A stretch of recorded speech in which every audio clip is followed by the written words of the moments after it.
Hi, this is Tim of the 1916 Company. Welcome and thanks for logging on. If you love this watch, email me, Team Mosso at the1916company.com for purchase pricing and availability questions concerning this watch.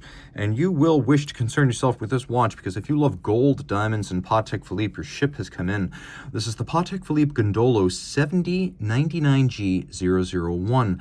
So this example was sold in 2014. It's a watch made of white gold inside and out, white gold dial, white gold case, with an extraordinary 873 diamonds, 480 on the case, 367 on the dial. You even have 26 on the buckle itself.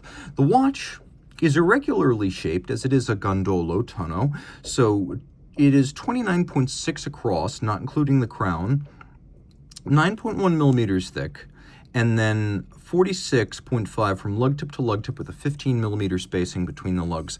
It is not obviously a lady's sized watch. As you put it on the wrist, it's not tiny. And I would say that you probably would not want to wear this on a wrist smaller than 14 centimeters circumference just because the shape of it. Maybe if your wrist is super flat across the top, you could do 13 and a half, but it is not a tiny watch, and that is characteristic of non-round watches that they wear bigger than their rated size. It will, however, easily fit underneath a dress cuff. We've got a lovely satin strap. It's bolstered with a little bit of stuffing to give it volume. You can see it's a bonded strap, so there's no stitching. Adhesive holds it to the calfskin on the bottom. We have a Patek Philippe factory strap in excellent condition. We've got a buckle here that is white gold like the watch and festooned with brilliant cut diamonds. Now, it does appear to me, at least to my eye in person, that as is often the case with gem-set white gold watches, rhodium has been used to ensure the white gold is truly platinum white, so as not to contrast with the diamonds themselves. Now, this is a paved case, but the specific type of setting is described best as a snow setting.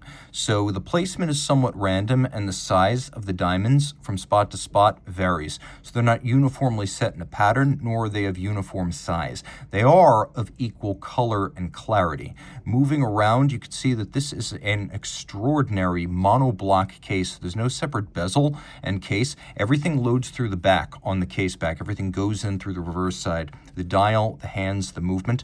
Now you can see we've got a beautiful blued border, almost iridescent around the face of the watch, bordering the dial, which is solid gold with hand-guilloche, that is traditional lathe guilloche, rendered to create sort of a center plane of garden motifs, flowers and vines and leaves. It's floral in its inspiration, and so are the hands, as they are feuille or leaf style. We've got blued hands. We have these very subtle blue cabochon indices. And then again, we have the border of the crystal, which is cambered and non-round and thus very difficult to fit precisely.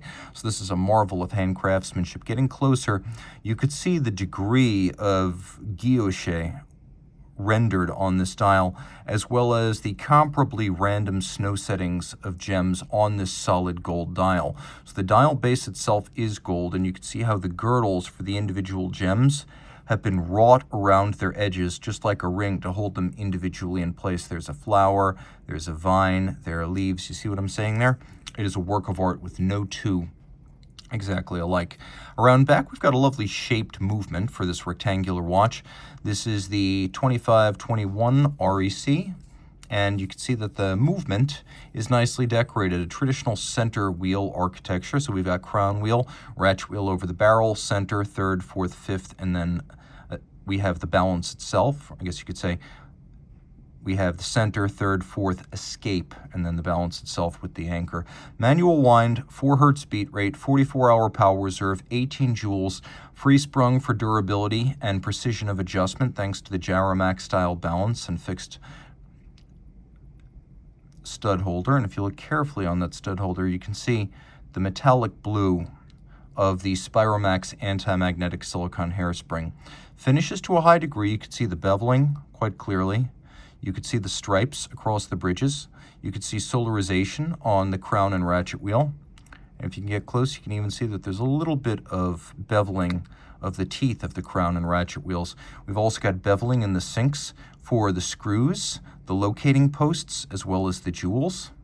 and all screw heads are mirror polished with chamfered slots in circumference and engine turning on the base plate. 30 meters water resistant, so splash and rain proof, but you don't want to swim with it. But you don't need to. You have a Nautilus for that. Reach out to Team Mosso at the 1916company.com for purchase and pricing details.